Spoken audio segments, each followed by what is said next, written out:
महातीठ प्रेमचंद द्वारा लिखित।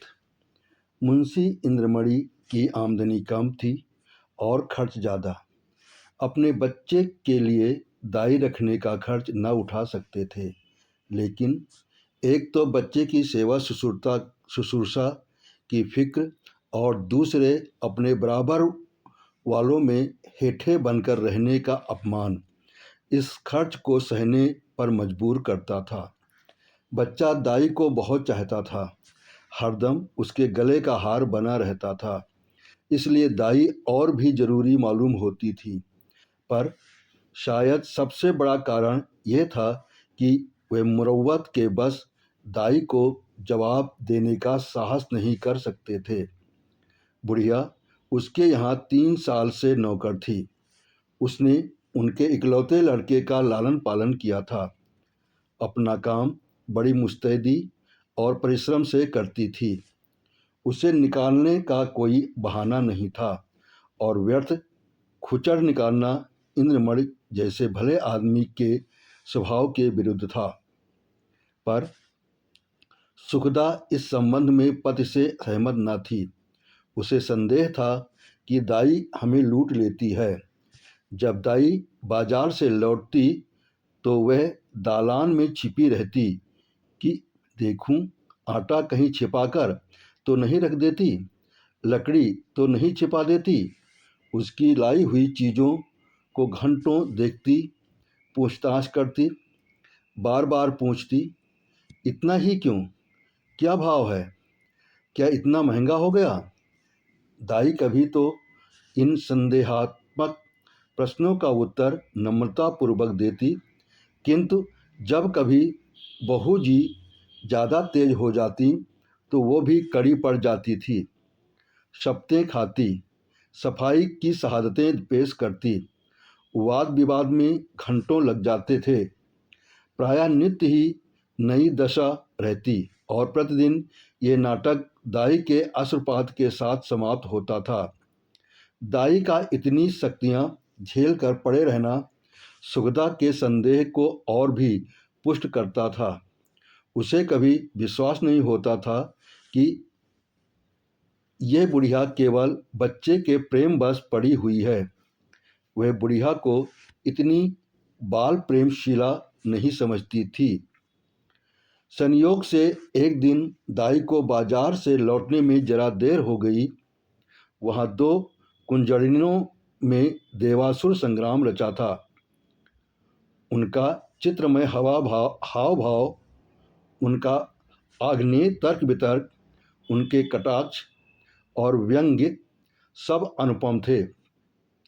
विष के 2 नद थे या ज्वाला के 2 पर्वत, जो दोनों तरफ से उमड़कर आपस में टकरा गए। वाक्य का क्या प्रवाह था, कैसी विचित्र विवेचना। उनका शब्द बाहुल्य, उनकी मार्मिक विचारशीलता, उनके अलंकृत शब्द विन्यास और उपमाओं की नवीनता पर ऐसा कौन सा कवि है जो मुग्ध न हो जाता। उनका धैर्य, उनकी शांति विस्मयजनक थी। दर्शकों की एक खासी भीड़ लगी थी। वे लाज को लज्जित करने वाले इशारे, वे अश्लील शब्द जिनसे मलिनता के भी कान खड़े होते, सैकड़ों रसिक जनों के लिए मनोरंजन की सामग्री बने हुए थे।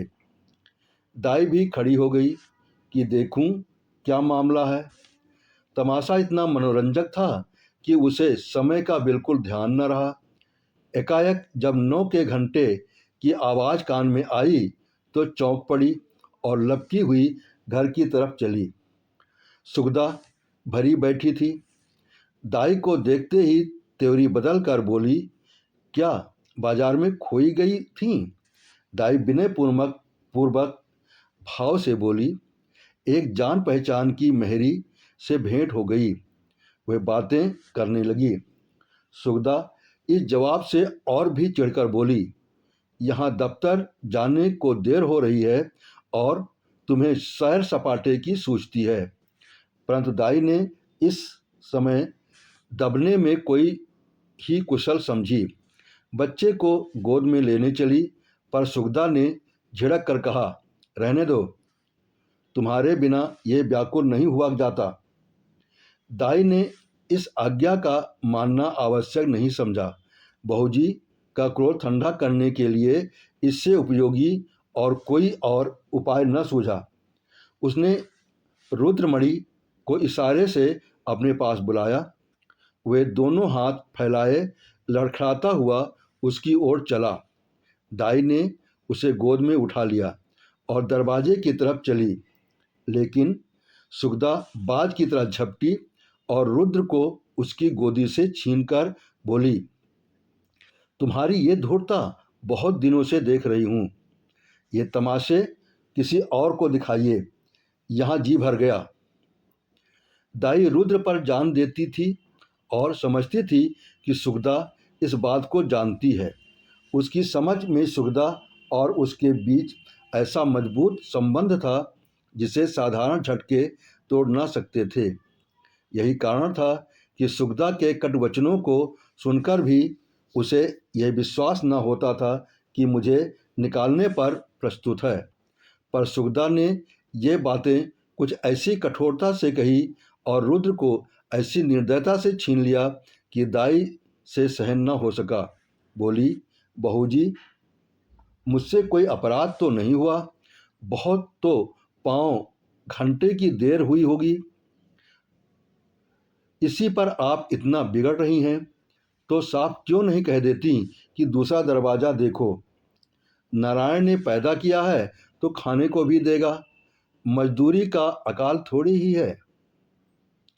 सुगदा ने कहा, तो यहाँ तुम्हारा परवाह ही कौन करता है। तुम्हारे जैसी लौंडियाँ गली गली ठोकरें खाती फिरती हैं। दाई ने जवाब दिया, हाँ, नारायण आपको कुशल से रखे, लौंडिये और दाइयाँ आपको बहुत मिलेंगी। मुझसे जो कुछ अपराध हुआ हो क्षमा कर कीजिएगा, मैं जाती हूँ। सुगदा जाकर मर्दाने में अपना हिसाब कर लो। दाई, मेरी तरफ से रुद्र बाबू को मिठाइयाँ मंगवा दीजिएगा। इतने में इंद्रमणि भी बाहर आ गए। पूछा, क्या है क्या। दाई ने कहा, कुछ नहीं, बहू जी ने जवाब दे दिया है, घर जाती हूँ।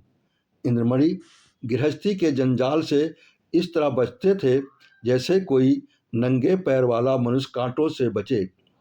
उन्हें सारे दिन एक ही जगह खड़े रहना मंजूर था, पर कांटों में पैर रखने की हिम्मत न थी। खिन्न होकर बोले, बात क्या हुई। सुगदा ने कहा, कुछ नहीं, अपनी इच्छा, नहीं जी चाहता नहीं रखते, किसी के हाथों बिक तो नहीं गए। इंद्रमणि ने झुंझला कर कहा, तुम्हें बैठे बैठाए एक न एक खुचड़ सूझती रहती है। सुगदा ने तिनक कर कहा, मुझे तो इसका रोग है, क्या करूं, स्वभाव ही ऐसा है। तुम्हें ये बहुत प्यारी है तो ले जाकर गले में बांध लो, मेरे पास यहाँ ज़रूरत नहीं। दाई घर से निकली तो आंखें डबडबाई हुई थीं। हृदय रुद्रमणि के लिए तड़प रहा था। जी चाहता था कि बालक को लेकर प्यार से चूम लूं, पर यह अभिलाषा लिए ही उसे घर से बाहर निकलना था। रुद्रमणि दाई के पीछे पीछे दरवाजे तक आया, पर दाई ने जब दरवाज़ा बाहर से बंद कर दिया तो वह मचल कर जमीन पर लेट गया और अन्ना अन्ना कहकर रोने लगा। सुगदा ने पुचकारा, प्यार किया, गोद में लेने की कोशिश की, मिठाई देने का लालच दिया, मेला दिखाने का वादा किया। इससे भी काम न चला तो बंदर, सिपाही, लूलू और हवा की धमकी दी। पर रुद्र ने वह रौद्र भाव धारण किया कि किसी तरह चुप न हुआ। यहाँ तक कि सुगदा को क्रोध आ गया, बच्चे को वहीं छोड़ दिया और घर के धंधे में लग गई। रोते रोते रुद्र का मुंह और गाल लाल हो गया, आंखें सूज गईं। निदान वह वहीं जमीन पर सिसकते सिसकते सो गया। सुगदा ने समझा था कि बच्चा थोड़ी देर में रो धोकर चुप हो जाएगा, पर रुद्र ने जागते ही अन्ना की रट लगाई। 3 बजे इंद्रमणि दफ्तर से आए और बच्चे की यह दशा देखी तो स्त्री की तरफ पर कुपित नेत्रों से देखकर उसे गोद में उठा लिया और बहलाने लगे। जब अंत में रुद्र को यह विश्वास हो गया कि दाई मिठाई लेने गई हैं तो उसे संतोष हुआ। परंतु शाम होते ही उसने फिर चीखना शुरू किया, अन्ना मिठाई ला। इस तरह 2-3 दिन बीत गए।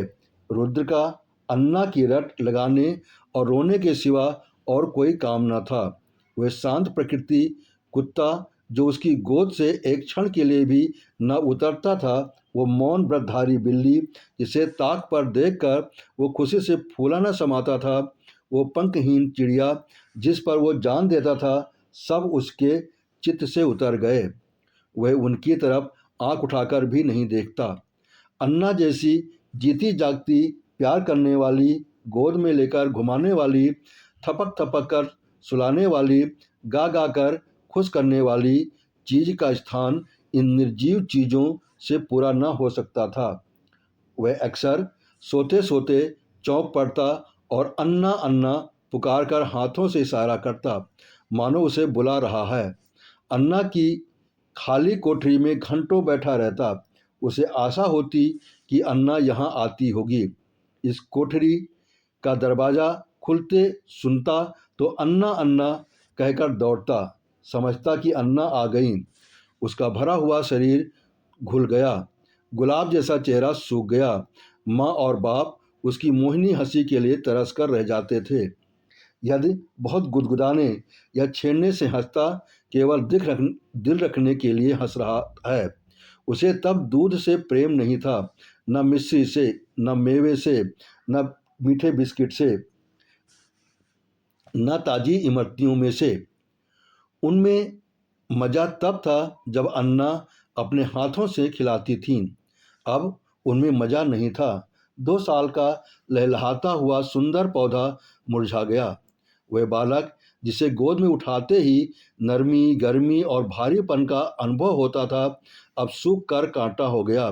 सुगदा अपने बच्चे की ये दशा देखकर भीतर ही भीतर कुढ़ती, अपनी मूर्खता पर पछताती। इंद्रमणि जो शांत प्रिय आदमी थे, अब बालक को गोद से अलग न करते थे। उसे रोज हवा खिलाने ले जाते थे, नित्य नए खिलौने लाते थे, पर मुरझाया हुआ पौधा किसी तरह भी न पनपता था। दाई उसके लिए संसार का सूर्य थी। उस स्वाभाविक गर्मी और प्रकाश से वंचित रहकर हरियाली की बाहर कैसे दिखता। दाई के बिना उसे अब चारों ओर अंधेरा और सन्नाटा दिखाई देता था। दूसरी अन्ना तीसरे ही दिन रख ली गई थी, पर रुद्र उसकी सूरत देखते ही मुंह छिपा लेता था, मानो वो कोई डायन या चुड़ैल है। प्रत्यक्ष रूप से दाई को न देखकर वो रुद्र अब उसकी कल्पना में मग्न रहता था। वहाँ उसकी अन्ना चलती फिरती दिखाई देती थी। उसकी वही गोद थी, वही स्नेह, वही प्यारी प्यारी बातें, वही प्यारे गाने, वही मज़ेदार मिठाइयाँ, वही सुहावना संसार, वही आनंदमय जीवन। अकेले बैठकर कल्पित अन्ना से बातें करता, अन्ना कुत्ता भूखे, अन्ना गाय दूध देती, अन्ना उजला उजला घोड़ा दौड़े। सवेरा होते ही लोटा लेकर दाई की कोठरी में जाता और कहता, अन्ना पानी। दूध का गिलास लेकर कोठरी में रख आता और कहता, अन्ना दूध पिला। अपनी चारपाई पर तकिया रखकर चादर से ढांक देता और कहता, अन्ना सोती है। सुगदा जब खाने बैठती तो कटोरे उठा उठाकर अन्ना की कोठरी में ले जाता और कहता, अन्ना खाना खाएगी। अन्ना अब उसके लिए एक स्वर्ग की वस्तु थी, जिसके लौटने की अब उसे बिल्कुल आशा न थी। रुद्र के स्वभाव में धीरे धीरे बालकों की चपलता और सजीवता की जगह एक निराशाजनक धैर्य का आनंद विहीन शिथिलता दिखाई देने लगी। इस तरह 3 हफ्ते गुजर गए। बरसात का मौसम था। कभी बेचैन करने वाली गर्मी, कभी हवा के ठंडे झोंके। बुखार और जुकाम का जोर था। रुद्र का दुर्बलता इस ऋतु परिवर्तन को बर्दाश्त न कर सकी।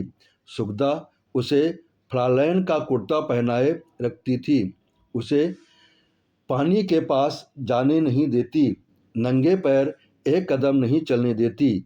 पर सर्दी लग ही गई। रुद्र को खांसी और बुखार आने लगा। प्रभात का समय था। रुद्र चारपाई पर आंखें बंद किए पड़ा था। डॉक्टरों का इलाज निष्फल हुआ।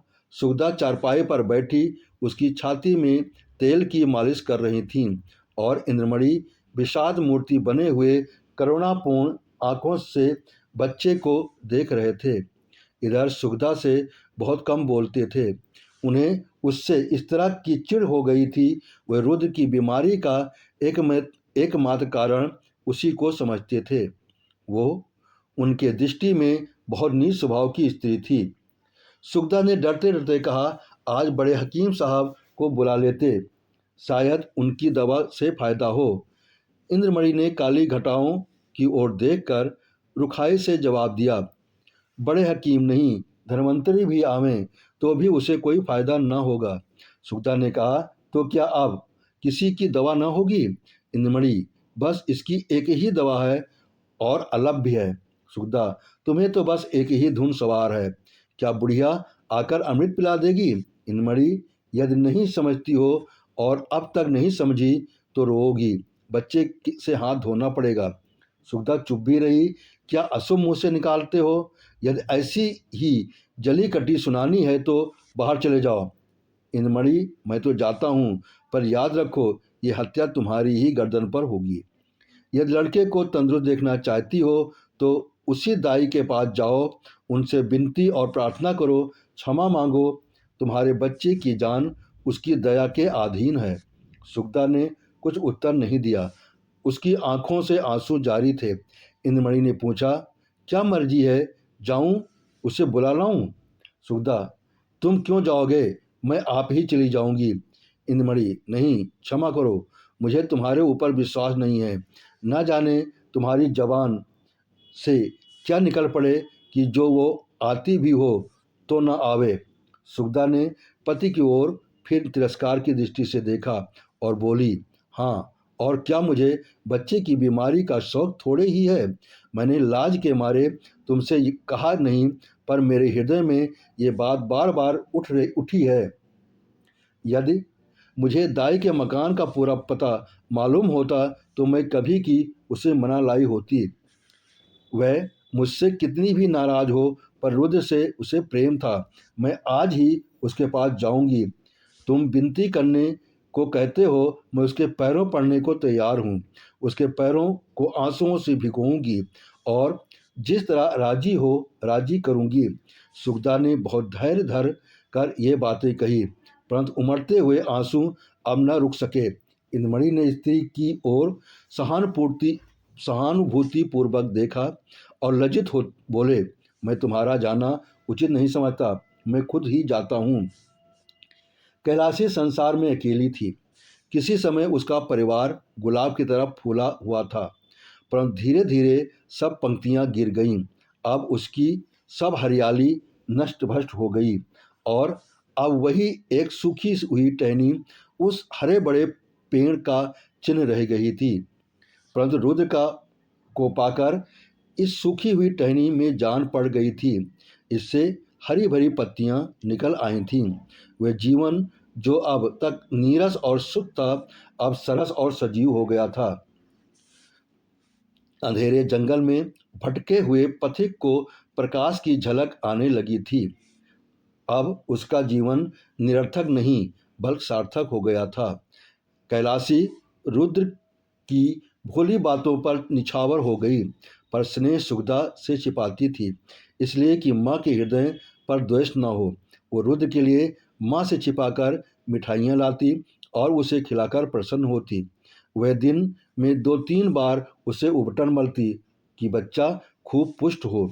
वो दूसरों के सामने उसे कोई चीज़ नहीं खिलाती कि उसे नज़र लग जाएगी। सदा वह दूसरों के बच्चे के अल्पाहार का रोया करती।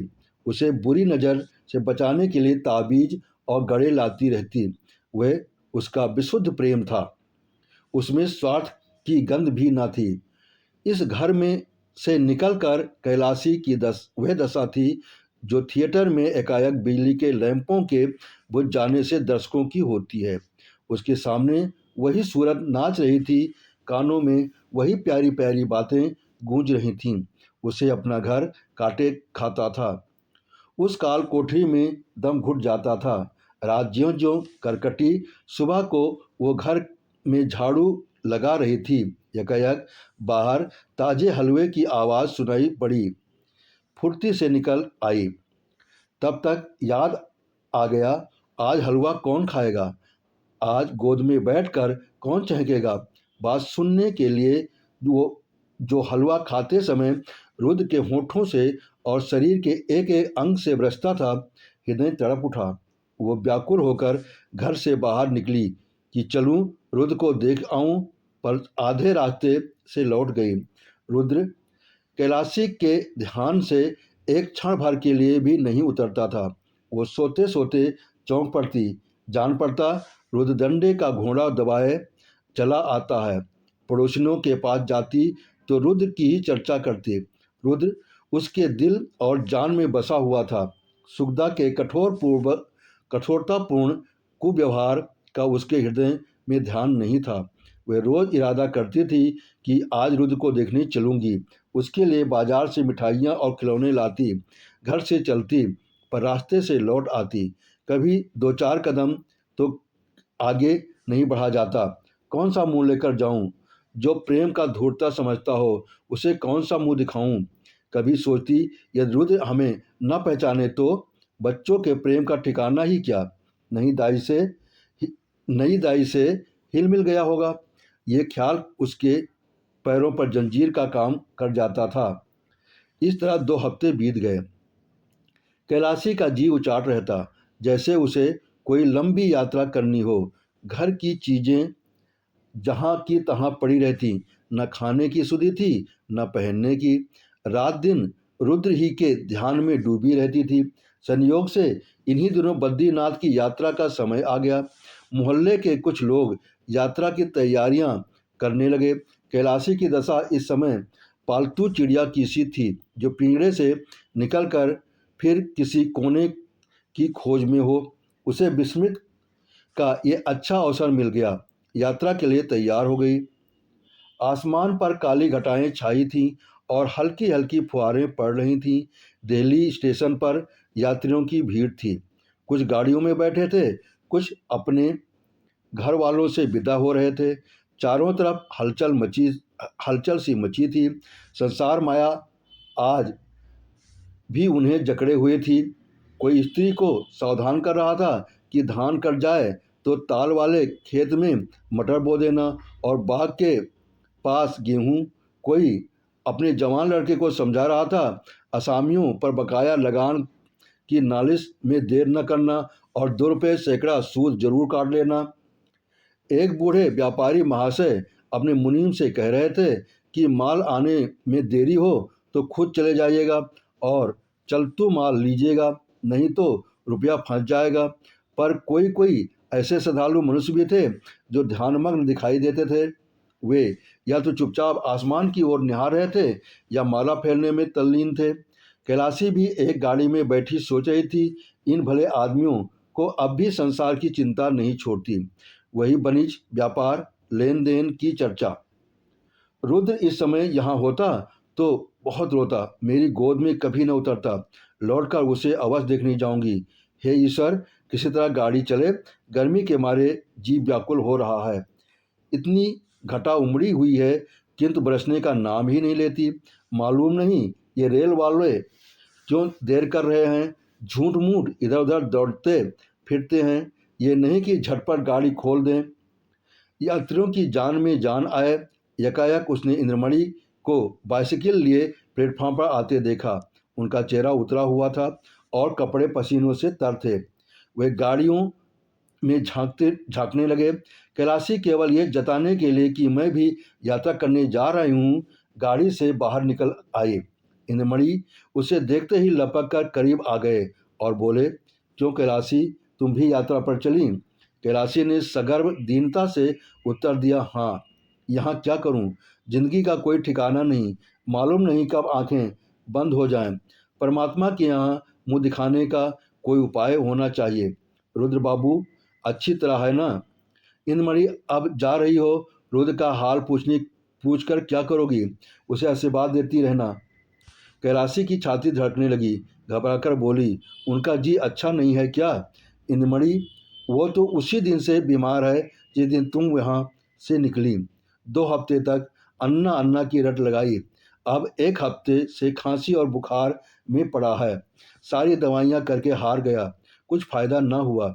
मैंने सोचा था कि चलकर तुम्हारी अनुनय विनय करके लिवा लाऊंगा, क्या जाने तुम्हें देखकर उसकी तबीयत संभल जाए, पर तुम्हारे घर गया तो मालूम हुआ कि तुम यात्रा करने जा रही हो। अब किस मुंह से चलने को कहूँ? तुम्हारे साथ सलूक ही कौन सा अच्छा किया जो इतना साहस करूं? फिर पुण्य कार्य में विघ्न डालने का भी डर है। जाओ, उसका ईश्वर मालिक है। आयु शेष है तो बच ही जाएगा, अन्यथा ईश्वरीय गद में किसी का क्या वश। कैलाशी की आंखों के सामने अंधेरा छा गया। सामने की चीजें तैरती हुई मालूम होने लगीं। हृदय भावी अशुभ की आशंका से दहल गया। हृदय से निकल पड़ा, हे ईश्वर, मेरे रुद्र का बाल बांका न हो।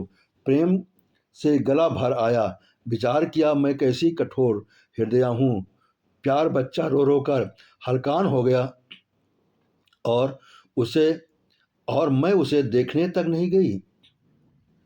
सुखदा का स्वभाव अच्छा नहीं ना सही, किंतु रुद्र ने मेरा क्या बिगाड़ा था कि मैंने माँ का बदला बेटे से लिया।